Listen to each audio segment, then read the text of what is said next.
सो hey guys, आज मैं आपके लिए लेकर आई हूँ एस लाइन का हिंदी एक्सप्लेनेशन। जैसे कि आपको पता ही है कि एस लाइन का मतलब है किसका किसके साथ कितना रिलेशनशिप है या किस किस के साथ फिजिकल रिलेशनशिप है, उसी कॉन्सेप्ट के ऊपर ये पूरा के ड्रामा है। तो पहले एपिसोड के स्टार्टिंग में हमें इसी के बारे में बताया जाता है। देन हमें एक बंद सा घर दिखाया जाता है जिसके अंदर एक सस्पिशियस सी लड़की होती है जिसका नाम होता है यन। वो अपनी खिड़की में से बाहर एक लड़की को झांक रही होती है और जिसका नाम होता है सन। और वो अपने अंकल के साथ स्कूल जाने वाली थी, पर उसके अंकल उसको बैठने के लिए बोलते हैं, पर वो उनके साथ नहीं जाना चाहती है। और उनकी कार में हमें बहुत सारी रेड लाइन दिखाई जाती है जिसका नाम होता है एस लाइन।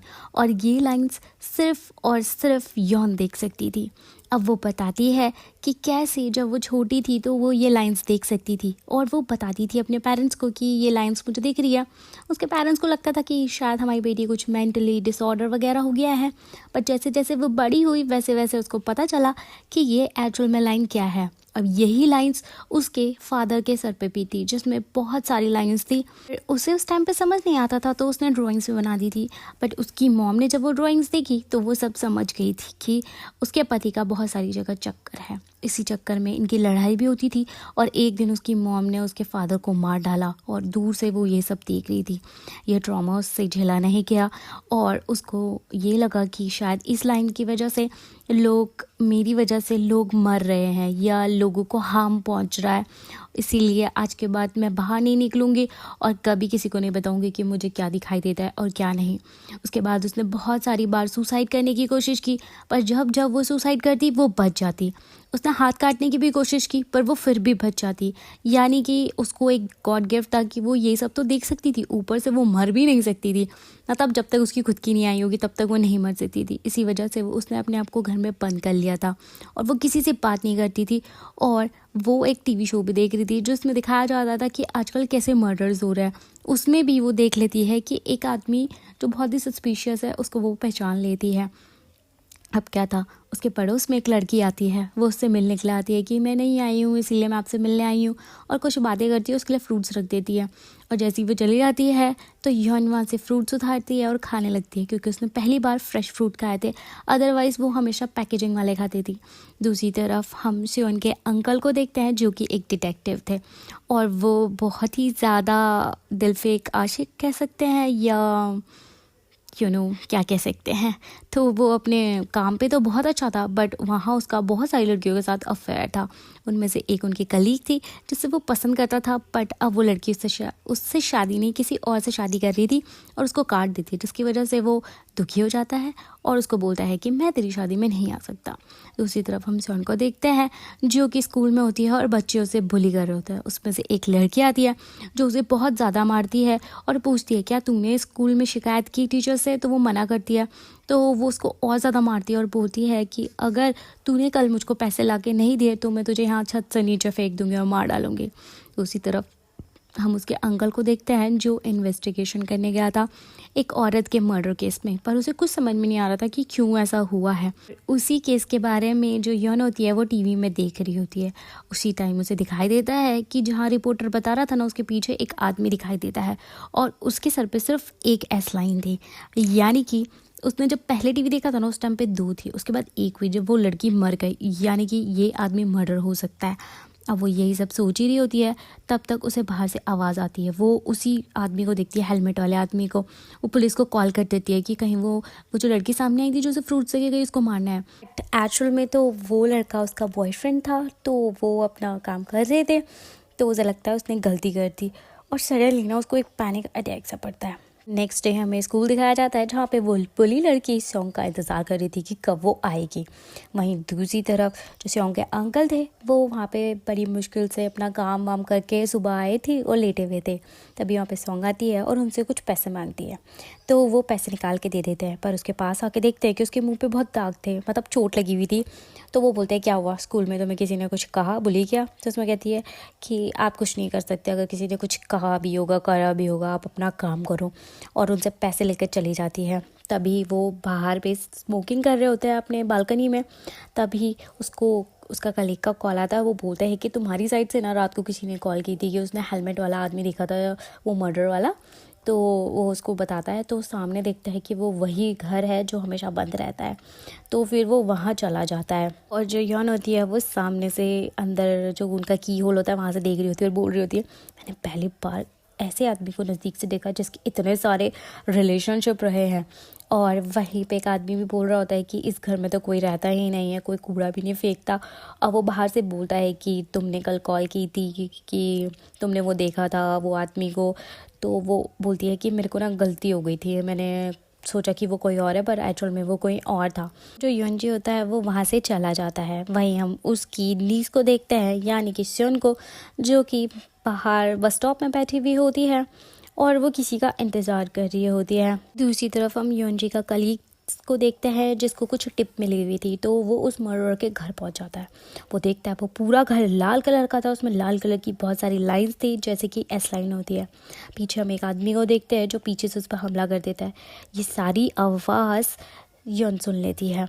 अब उसे लगता है कि मैं क्या करूं, तो वो फटाफट से अपने रूम से बाहर निकलती है। वो देखती है कि वो हेलमेट वाला आदमी दोबारा आ गया है, पर वो बाहर निकलती है तो पहली बार बाहर निकली थी, एकदम से डरती है और बेहोश हो जाती है।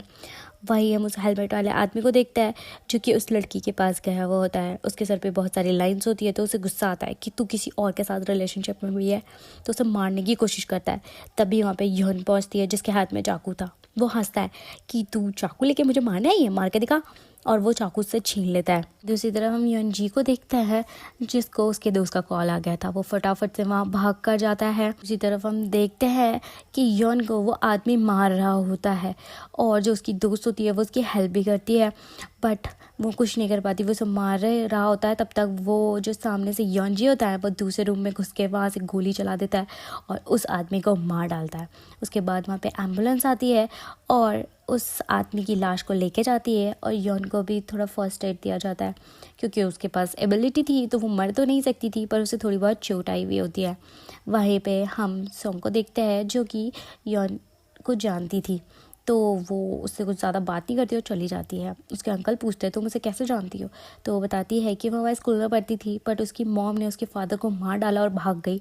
तब से वो स्कूल भी नहीं आई, बच्चे उसे बुली करते थे। इसके बाद हमें यौन दिखाई जाती है जो सोच रही होती है कि शायद मेरा ये सब एस लाइन देखने का एक मकसद है कि मैं लोगों की हेल्प करूं और लोगों को बचाऊं, और ये सब सोच रही होती है। तब तक उसको मैसेज आता है जो उसमें लिखा होता है कि जो सब तुम देख सकती हो ना वो सब मैं भी देख सकती हूँ। उसे एक स्कूल की छत में मिलने के लिए बुलाती है। यहाँ पे हमारा पहला एपिसोड ख़त्म होता है। नेक्स्ट एपिसोड में हमें एक टीचर दिखाई जाती है जिसका नाम होता है जिन। वो बहुत ही स्वीट होती है और सारे बच्चे उन्हें बहुत ज़्यादा पसंद करते थे। हमें सारे बच्चे भी दिखाए जाते हैं और उनके अपने अपने रिलेशनशिप भी दिखाए जाते हैं। वहीं हम जॉन को देखते हैं जो कि फिर से छत के ऊपर जा रही होती है जहाँ पे उस बुली लड़की ने उसे बुलाया हुआ होता है। यहाँ से हमारा सीन शिफ्ट होता है जहाँ पे हमें दोबारा जो लास्ट एपिसोड का लास्ट सीन था वो दिखाया जाता है, जहाँ पे यौन को मैसेज आता है कि मुझे भी वो सब दिखाई देता है जो तुम्हें दिखाई देता है, और उसको स्कूल के ऊपर मिलने के लिए बुलाती है। तो नेक्स्ट डे वो तैयारी करती है, अपना हेयर कट करवाती है, सारी खिड़कियाँ दोबारा खोल लेती है और अपने स्कूल के लिए तैयार होती है। ये जो शन होती है वो अपने स्कूल पहुँचती है और क्लास में पहुँचते ही बच्चों ने उसके बारे में गंदी गंदी चीज़ें लिखी हुई होती है, उसकी किसी रिलेशनशिप के बारे में। जो उसका लॉकर होता है ना उसमें एक लव लेटर था, वो भी वो पढ़ लेते हैं। तो जो शन थी वो बहुत गुस्सा होती है और उस लड़की के पास जाती है, तो वो लड़की उसे पीटने लगती है। तभी वहाँ पे उसकी टीचर आती है जिन, और वो उस लड़की को पीट देती है, उस बुली लड़की को। और उसके बाद से उनसे बात करती है और बोलती है तो मैं प्रिंसिपल से इन सब चीज़ों की शिकायत करनी चाहिए, पर वो मना कर देती है। अब वो जब घर जा रही होती है तो उसके लॉकर में एक ग्लासेस होता है जिसे वो रख लेती है, और जैसे ही वो उसे पहनती है तो उसे पूरी दुनिया ही अलग दिखाई देने लगती है। दूसरी तरफ हम देखते हैं उसके अंकल को जो कि वही इन्वेस्टिगेशन कर रहे होते हैं और उसी जो मर्डर था उसके घर पहुंचते हैं। तो वो देखते हैं पूरी दीवार लाल थी, पूरी रेड लाइंस एस लाइंस थी वहाँ पे। उसको कुछ समझ नहीं आ रहा होता है। वही जो सन होती है वो अपने सर के ऊपर एक लाल लाइन देखती है, उसे समझ नहीं आता ये लाइंस क्या है। और तभी उसके अंकल आते हैं और वो देखती है उसके अंकल के सर पे इतनी सारी लाइंस है, जिसे देख के वो चिल्लाती है और वहाँ से भाग जाती है। और सन ये सब यौन उसे देख लेती है कि वो ऐसे भाग क्यों रही है। अब वो देखती है कि पूरी दुनिया में सबके ऊपर इतनी सारी लाइंस है, उसे कुछ समझ नहीं आता। नेक्स्ट डे जब वो दोबारा स्कूल जा रही होती है, उसके अंकल बोलते हैं मैं छोड़ देता हूँ। वो उनकी एस लाइन्स देख के इतना डर जाती है और वो बोलती है कि मैं आपके साथ तो बिल्कुल भी नहीं जाऊँगी, और ख़ुद पैदल चल जाती है। आज वो बहुत ज़्यादा खुश थी और बड़े मज़े से स्कूल जा रही होती है। सबके रिलेशनशिप देख सकती थी और उसे पता चलता है कि जो लड़की उसे बुली कर रही थी ना, उसका चक्कर चल रहा है उसके जो टीचर है, मैथ्स टीचर, उनके साथ। और वो कुछ फ़ोटोज़ भी उनकी ले लेती है। देन उसके बाद जब वो क्लास में जाती है तो टीचर जो जिन होती है, यानी कि जो उनकी जिन टीचर होती है, वो इंट्रोड्यूस करवाती है यॉन को एज अ न्यू स्टूडेंट। सब उसे देख के हैरान थे कि ये वापस आ गई, और सबसे ज़्यादा तो शॉन, क्योंकि वो उसे सबसे ज़्यादा जानती थी। उसके बाद हम देखते हैं शॉन के पास अंकल वहाँ पे आए हुए होते हैं जो कि जन से बात करते हैं और बोलते हैं कि मुझे एक इन्वेस्टिगेशन के बारे में बात करनी है। तो पहले तो उसे लगता है कि शायद ये सियोन के गार्जियन है तो उसके बारे में बात करने आए थे, पर एक्चुअल में तो वो मर्डर के बारे में बात करने आए थे। और वो आदमी था ना, वो उसी स्कूल में था एज अ टीचर। तो वो उनसे बात करता है और बोलते हैं कि क्या मतलब वो कुछ मेंटली डिस्टर्ब था। तो वो बोलती है नहीं नहीं, ऐसा तो कुछ नहीं था, वो तो अच्छे थे, बस उनका कुछ रिलेशनशिप को लेके कुछ था, बस ऐसी बातें होती हैं इनकी। देन उसके बाद हम देखते हैं शॉन को छत में, जहाँ पे वो लड़की फिर से उसे बुली कर रही होती है और उससे पैसे के लिए बोल रही होती है, जिसमें बोलती है मैं तुझे पैसे नहीं दूंगी। तो वो बोलती है क्यों, तुझे मरना है क्या? और फिर उससे पिटाई करने लगती है उसकी। तभी वहाँ पे शॉन आती है और वो उसको टाई पकड़ के खींच देती है और छत से नीचे लगा देती है और बोलती है कि अगर मैं मरूंगी ना तो तू भी मरेगी। जिसमें बोलती है तू पागल हो गई है क्या, तुझे मरना है तो मरना। तो वो कहती है नहीं, तू भी मरेगी। तू पहले मुझसे प्रॉमिस कर कि आज के बाद तू कभी किसी को बुले नहीं करेगी, हम लोगों को परेशान नहीं करेगी, तभी मैं तुझे छोड़ूंगी। तो वो कहती है ठीक है, और फिर वो उसे साइको बोल के वहाँ से चली जाती है। देन शन बोलती है कि तुझे मेरे बीच में पड़ने की ज़रूरत नहीं थी, खुद ये सब निपटा ली थी। और यहाँ से हमारा सीन शिफ्ट होता है जहाँ पे हम फिर से उसके अंकल को देखते हैं जो उस टीचर से अभी भी बात कर रहा होता है। उनकी बातें ख़त्म होती है और उसके बाद वो वहाँ से चली जाती है। वहीं सियोन ये देख लेती है कि उसके अंकल यहाँ पे क्यों आए थे। देन उसके अंकल पूछताछ करते करते बार में पहुँचते हैं, जहाँ पे उसे पता चलता है कि जो वो मर्डर था ना, वो कुछ देख सकता था, यानी कि वो कुछ गिनता रहता था और एक्चुअल में वो एस लाइन गिन रहा होता है कि किसके सर पे कितनी है। और उसे पता चलता है कि लोग आजकल के बिल्कुल फेथफुल नहीं है, उनका रिलेशनशिप भी बहुत सारे लोगों के साथ है, तो वो लॉयल नहीं है। इसकी वजह से वो थोड़ा सा पागल वागल भी हो गया था और लोगों ने उसे बहुत पीटा। वहीं हमसे उनको देखता है जो उस भूली लड़की का पीछा करती है और उसे वो टीचर के साथ मिल जाती है। वो कुछ इंटीमेट सीन या फ़ोटोज़ उसकी ले लेती है, उसके बाद उस लड़की को भेजती है और धमकी दे रही होती है। तो उसको तो ज़्यादा फ़र्क पड़ता नहीं, वो टीचर्स के साथ अपना काम वगैरह करती है और उसके बाद नेक्स्ट डे स्कूल चल जाती है। अब नेक्स्ट डे जो जेन होती है और बाकी के टीचर होते हैं वो बात कर रहे होते हैं कि कैसे आजकल बच्चों के साथ कितना हरेसमेंट और बुली वगैरह चल रहा है। वहीं हम देखते हैं कि सन और यौन दोनों साथ में आ रही होती है और कुछ बातें कर रही होती है, जिसमें वो बोल रही होती है कि तुम्हारी मॉम का कुछ पता चला। तो वो बोलती है नहीं। देन वो बोलती है कि तुम किसके साथ रहती हो। तो वो बोलती है अंकल के साथ रहती हूँ। तो वो कहती है एटलीस्ट तुम्हारे पास कोई तो है, नहीं तो मैं तो अकेले रहती हूँ। ऐसे करके बात कर रहे होते हैं और जो यौन होती है वो सोच रही होती है काश मेरे साथ भी कोई होता, और वो सबको देख रही होती है।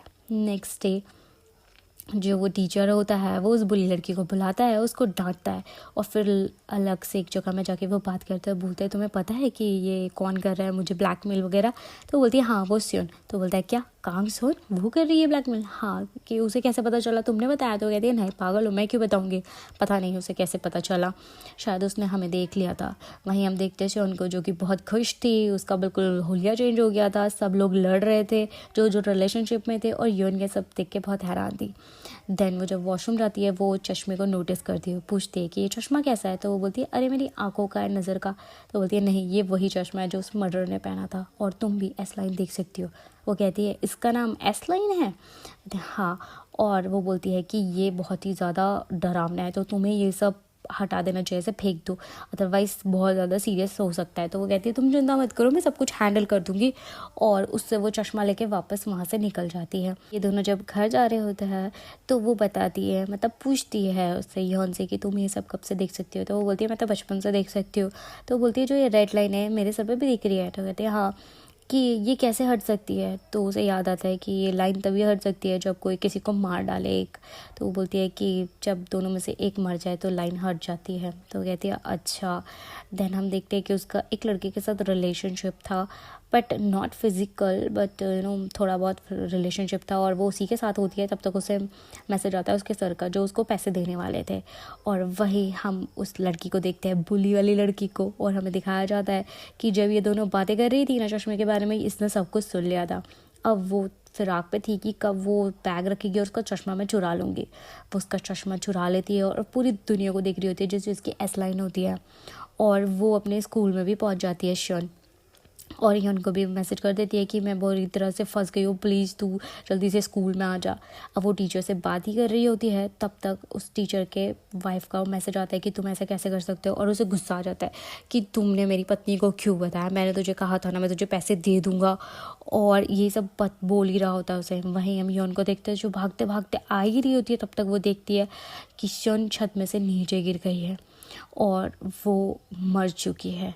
और यहीं पे हमारा सेकेंड एपिसोड ख़त्म हो जाता है। सो गाइस, मे बी अभी थोड़ा बोरिंग लग रहा हो, पर ये आगे बहुत ज़्यादा इंटरेस्टिंग होने वाला है, और इसके बहुत सारे स्पॉयलर्स हैं जो मैं अभी नहीं बताऊंगी आपको, आप खुद देखना। अगर आपको ये एपिसोड्स पसंद आए हैं तो लाइक, शेयर एंड सब्सक्राइब, और नेक्स्ट एपिसोड के लिए प्लीज़ लाइक्स भी करना और शेयर भी करना, ओके। और आप मुझे नेक्स्ट की ड्रामा भी सजेस्ट कर सकते हैं। Okay, bye.